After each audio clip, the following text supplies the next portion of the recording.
कितनी दीवारें उठी है एक घर के दरमियां, घर कहीं खो गया है दीवारों के दरमियां।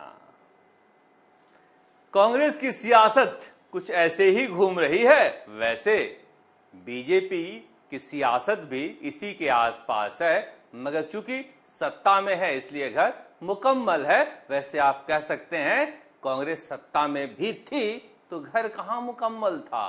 पर आज शुरुआत कर लेते हैं राहुल गांधी के एक ट्वीट से। एक्स पर राहुल गांधी ने लिखा, उसे राजस्थान के एकमात्र नेता सचिन पायलट ने रीट्वीट किया है, शेयर किया है, और किसी ने नहीं किया है क्योंकि बात ही ऐसी थी।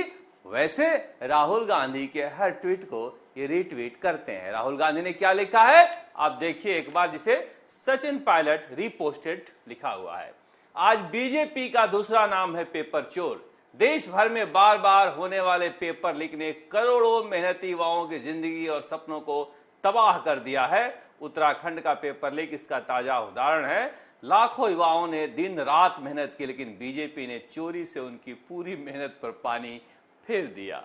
अब बताओ राजस्थान कांग्रेस के नेता कैसे इसे रिट्वीट करें। राहुल गांधी कभी कभी अपने नेताओं को किसी दूसरे राज्य में फंसा भी देते हैं। पता नहीं राजस्थान के मुख्यमंत्री भजन लाल शर्मा का जमीर जागेगा या नहीं जागेगा।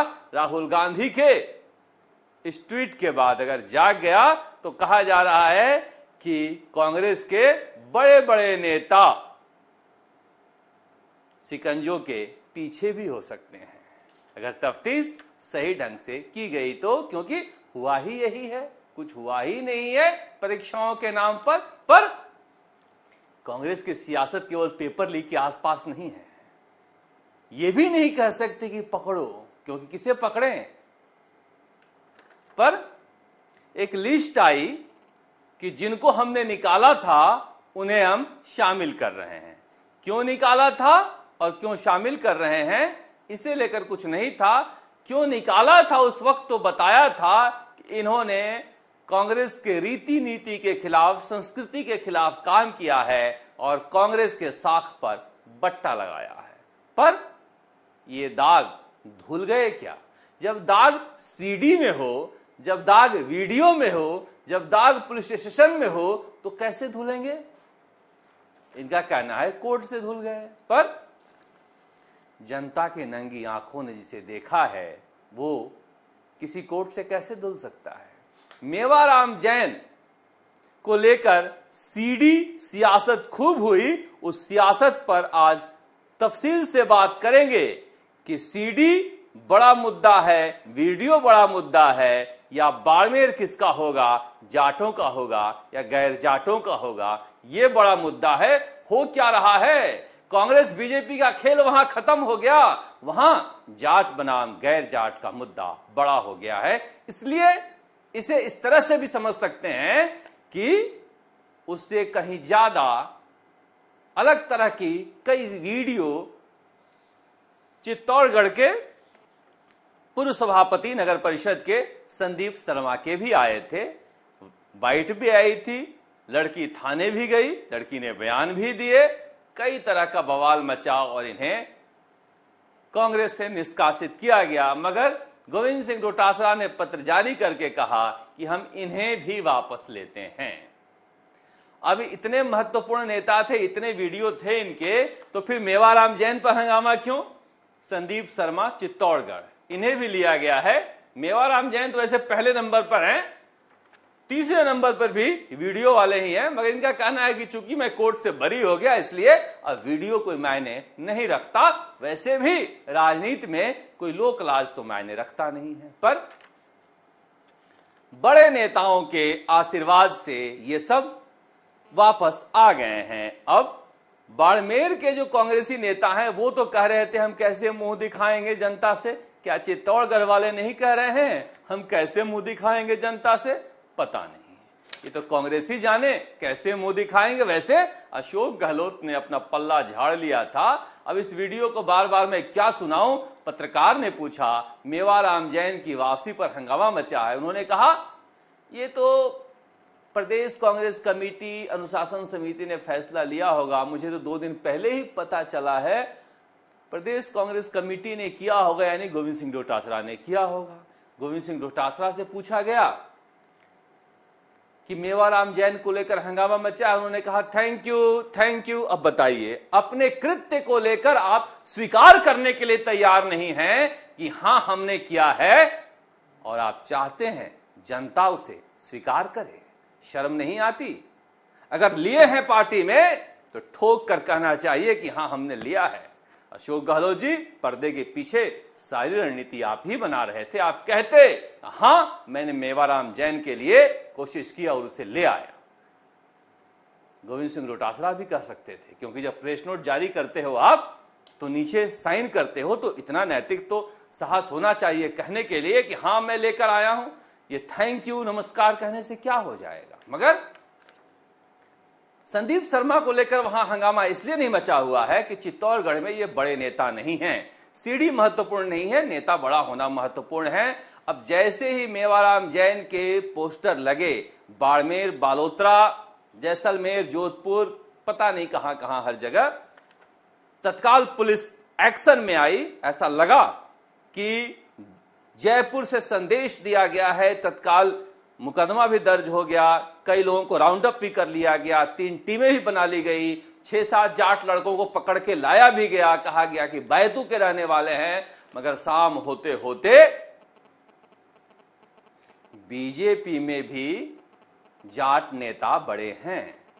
बड़े जाट नेता वहां पहुंचे और उन्हें छुड़ाया गया। अब 3 टीमें तो बन गई है, अब रस्सा कस्सी हो रही है। जो सत्ता में बैठे हैं वहां के जाट नेता, या राजस्थान के जाट नेता, या जयपुर के जाट नेता, कहा जा रहा है सतीश पूनिया भी गए थे किराडू में। वहां पर कहा गया कि इन्हें नहीं पकड़ा जाना चाहिए, और कांग्रेस के कदावर नेता के यहां से फोन गया सत्ता के शीर्ष को कि पकड़ा जाना चाहिए। अब वहां पर यह द्वंद्व मचा हुआ है कि इन्हें पकड़े कौन। दरअसल मेवाराम जैन जैसे ही शामिल हुए, रविंद्र सिंह भाटी की पूरी टीम उन्हें हाथों हाथ ले ली और हरीश चौधरी का मजाक उड़ाया जाने लगा। बाड़मेर किसका हो, बाड़मेर जाटों का हो या गैर जाटों का हो, उस मुख्यालय पर सबसे ज्यादा राजनीति अगर कहीं हो रही है तो बाड़मेर में। पता नहीं क्यों तेल की धार, लोग कह रहे हैं कि तेल नहीं, तेल की धार देखनी चाहिए, तो धार तेल की वही है। मगर बाड़मेर में मेवाराम जैन गैर जाट वोटों के सर्वे सर्वा नेता हैं, जो चित्तौड़गढ़ में ऐसा मुद्दा नहीं था, इसलिए वो मुद्दा नहीं बन पा रहा है। वहां पर अगर ये चुनाव लड़ते हैं मेवाराम जैन, तो सभी गैर जाट जातियां इनके साथ खड़ी हो जाती है और बाड़मेर को जाटों से बचाने का दावा करते हुए इन्हें जीता लाती है। हरीश चौधरी के बारे में लोगों ने कहा कि आप क्या जानते हैं हरीश चौधरी को, जैसा दिखते हैं वैसा है नहीं, वो तो कट्टर जाट नेता हैं। और जिस तरह से हरीश चौधरी ने वोट चोर गद्दी छोड़ का कार्यक्रम कराया और सचिन पायलट, अशोक गहलोत, गोविंद सिंह डोटासरा सबको लेकर गए और सर्वमान्य नेता के रूप में स्थापित हुए, उसी दिन वो आंख में चढ़ गए थे अशोक गहलोत के। और जब सचिन पायलट के लिए वहां पर उन्होंने जैसलमेर में बड़ी भीड़ जुटाई, तो फिर ताबूत की आखिरी कील ठोक दी थी अशोक गहलोत ने उसी दिन कि हरीश चौधरी बड़ा नेता हमसे, और वो भी सचिन पायलट को लेकर घूमे। पीछे ही पड़ गए, मेवाराम जैन को वापस लो। अब वहां पर यही समस्या है, प्रिंटिंग प्रेस पर छापा डल गया था।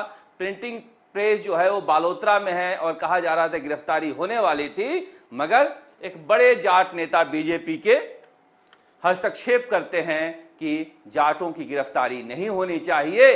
अभी जो है एक सहानुभूति बीजेपी की तरफ है मेवाराम जैन के कांग्रेस में जाने से, इसलिए थाने से तो उन लड़कों को छोड़ा ही गया, प्रिंटिंग प्रेस से भी पुलिस लौट आई है। अब 3 जो टीमें बनाई गई है वो क्या करे समझ में नहीं आ रही है। वहां पर भी जाट बनाम गैर जाट का मसला फंसा हुआ है। सत्ता से नजदीकी कांग्रेस से एक बड़े नेता का, बीजेपी सत्ता से, और इधर बीजेपी के जाट नेताओं का दबाव की गिरफ्तारी नहीं होनी चाहिए। इधर हरीश चौधरी जो है वो बीकानेर होते हुए जोधपुर मेदाराम बेनीवाल के गृह प्रवेश में नहीं गए थे तो गए और कल बाड़मेर लौट रहे हैं।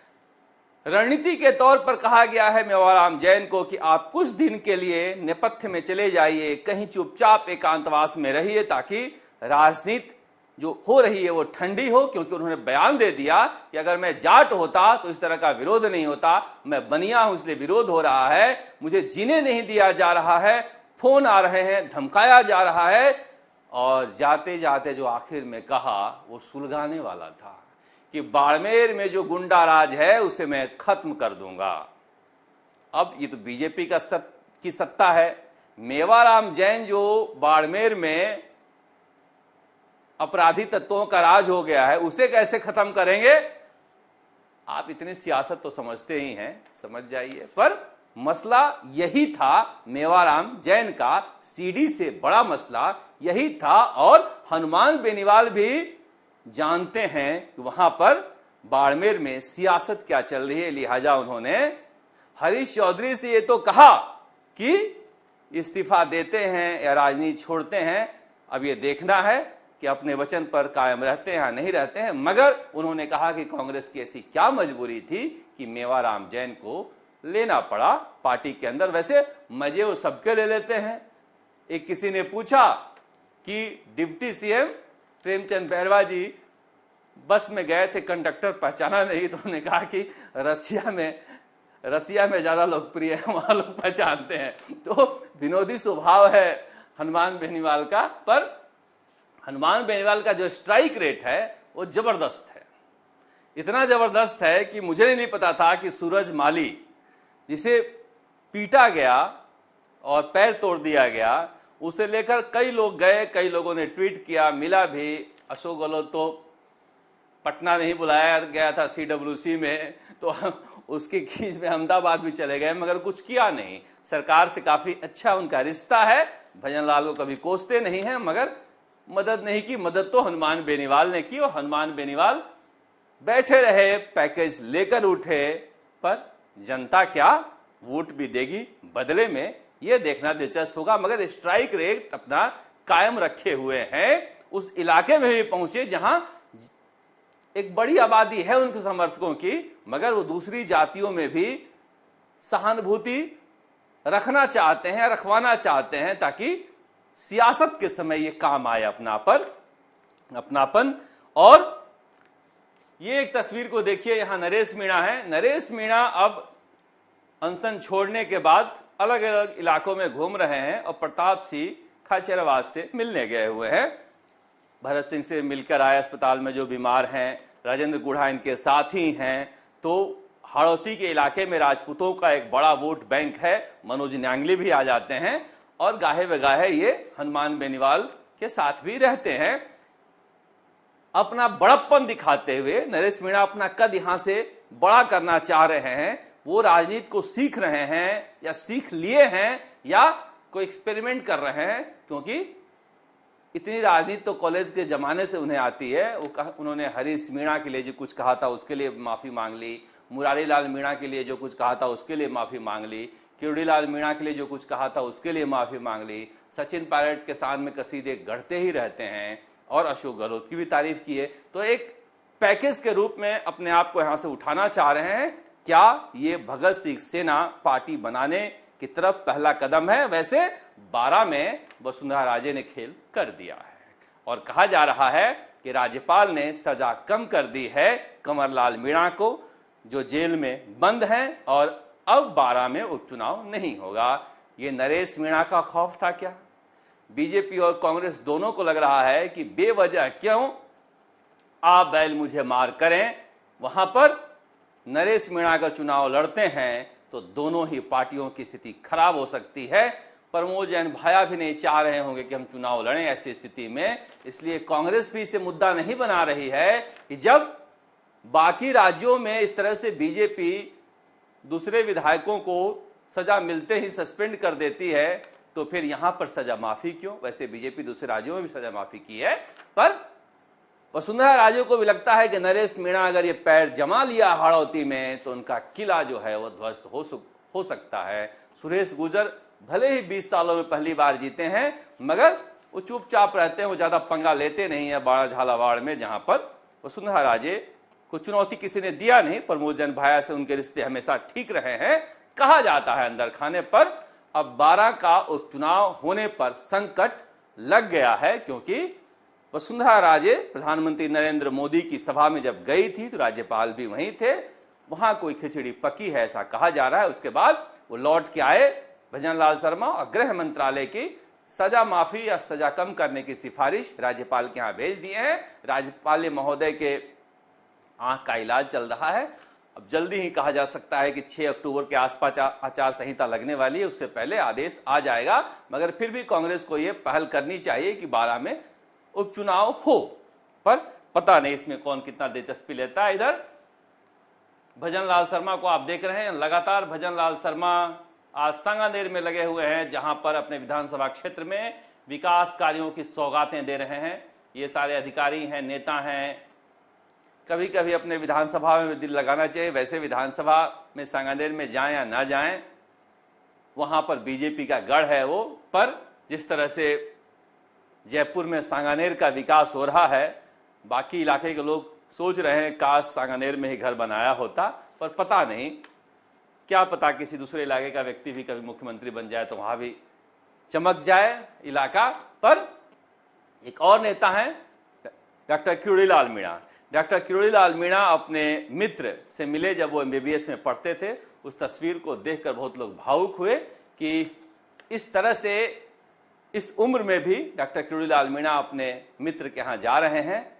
कृष्ण सुदामा तो नहीं कहा जा सकता, मगर कृष्ण सुदामा वाली फीलिंग उस तस्वीर को देखकर आने लगती है। और डॉक्टर किरोड़ीलाल मीणा का भी धन्यवाद देना चाहिए राजस्थान को। लोग कह रहे हैं कि DAP खाद की बहुत किल्लत हो रही है, पहले क्यों नहीं हो रही थी? गली गली नकली फैक्ट्रियां लगी हुई थी। डॉक्टर किरोड़ीलाल मीणा की वो तस्वीरें वायरल हो रही है जब वो नकली खाद के गोदामों में, नकली खाद के नकली टीलों पर बैठे हुए हैं। तस्वीरें लोग खींच रहे हैं। दर्जनों ऐसे सब स्टैंडर्ड बीज और नकली खाद की फैक्ट्रियां लगातार छापे के बाद भी वो पकड़ते जा रहे हैं। क्या सरकार का कोई खौफ नहीं है? बीजेपी अजीब पार्टी है। बीजेपी ये भी नहीं कह रही है कि देखो हमारे मंत्री ने कितना बड़ा काम किया है, किस तरह से हमारा मंत्री छापे मार रहा है और किसानों के लिए कितना बड़ा काम कर रहा है। अगर भजन लाल सरकार इसका श्रेय ले और कांग्रेस सरकार में फले फूले इन फैक्ट्रियों पर कार्रवाई करने की बात जनता को समझाए तो नौजवानों के साथ साथ किसानों का हित भी वो साध पाएगी और ये भी उनका ख्याल रख पाएंगे। जिस तरह से पेपर लीक को लेकर ढुलमुल रवैया है, उसी तरह किसानों के पक्ष में किए गए इतनी बड़ी कार्रवाई को भी वो अपना नहीं बना पा रही है। पर एक और नेता है रविंद्र सिंह भाटी, जो जैसलमेर पर नजरें लगाए हुए हैं, क्योंकि शिव एक ऐसा इलाका है जहां पर इस बार फतेह मोहम्मद और अमीन खान के बीच वोटों के बंटवारा की वजह से रविंद्र सिंह भाटी जीत गए। रविंद्र सिंह भाटी को एक महफूज ठिकाना चाहिए और जैसलमेर वो ठिकाना उन्हें लग रहा है, पोखरण वो ठिकाना वो लग रहा है। इसीलिए जो छोटू सिंह है जैसलमेर के विधायक, वो कह रहे हैं कि भाई बाड़मेर में 10-15 और विधानसभा बना दो, इतने नेता हो गए हैं कि हमारी तरफ आ रहे हैं। रविंद्र सिंह भाटी का खौफ ऐसा है कि उन्हें लगता है कि ये आकर यहां पर जम न जाए, फिर मेरा क्या होगा। रविंद्र सिंह भाटी को लगता है कि जैसलमेर के विधायकों की इतनी औकात नहीं है कि कलेक्टर उनके पास आए, इसलिए हम यहां पर अलग जगा रहे हैं। वैसे जाति के नाम पर तो वोटर एक ही होते हैं, पर नेताओं के बीच टकराव होता है कि उनका नेता मैं ही रहूंगा। अब पता नहीं ये सब संभव हो पाएगा या नहीं हो पाएगा, पर वहां पर भी बाड़मेर की राजनीति एक तरफ मेवाराम जैन और हरीश चौधरी के बीच घूम रही, तो दूसरी तरफ जैसलमेर बाड़मेर की राजनीति राजपूत नेताओं के बीच भी घूम रही है, जहां पर छोटू सिंह हो या फिर रविंद्र सिंह भाटी हो, इनके बीच की राजनीति, या फिर गजेंद्र सिंह शेखावत हो केंद्रीय मंत्री, या रविंद्र सिंह भाटी हो, क्योंकि कहा जा रहा है जब तक गजेंद्र सिंह शेखावत हैं वहां पर रविंद्र सिंह भाटी की बीजेपी में एंट्री मुश्किल है। वैसे एक नया नेता भी वहां तैयार हो रहे हैं, अरविंद सिंह भाटी, जो जोधपुर विश्वविद्यालय के अध्यक्ष रह चुके हैं, उनकी एंट्री भी दिलचस्प होने वाली है। वो भी कहीं ना कहीं से चुनाव लड़ना चाहते हैं, वही पोखरण या जैसलमेर से ही चुनाव लड़ सकते हैं। वैसे जोसलिन नंदिता चौधरी भी जोधपुर पहुंच गई हैं। वो भी एक उभरती हुई कांग्रेस की नेता हैं। अगले चुनाव में अगर वो टिकट मांगे तो आप आश्चर्य मत करना, क्योंकि जोधपुर में वैसे ही वो अपना जलवा बिखेरते हुए गई हैं जिस तरह से दिल्ली विश्वविद्यालय के चुनाव में बिखेर रही थी। इसलिए कहा जा रहा है कि पश्चिमी राजस्थान की राजनीति दिलचस्प होने वाली है। अगर हनुमान बेनीवाल, नरेश मीणा ये बड़े फैक्टर के रूप में उभरते हैं तो कांग्रेस के लिए एक बड़ी चुनौती है। मगर कांग्रेस किस काम में लगी है? गोविंद सिंह डोटासरा के 2 दिन बाद जन्मदिन है और कांग्रेस वॉर रूम से लगातार फोन जा रहे हैं। कितनी बड़ी संख्या में इस बार जन्म दिवस पर भीड़ जुटानी है कि अगले 1 साल तक प्रदेश अध्यक्ष के पद पर वो बने रहें। लोग कह रहे हैं इतनी मेहनत वोट चोर गद्दी छोड़ की रैली के लिए भी तो किया जा सकता है, पर कांग्रेस की यही समस्या है। सचिन पायलट जिंदाबाद, अशोक गहलोत जिंदाबाद, गोविंद सिंह डोटासरा जिंदाबाद, पता नहीं कांग्रेस कब जिंदाबाद। आप देखते राजस्थान तक। नमस्कार, जयपुर से शरद कुमार।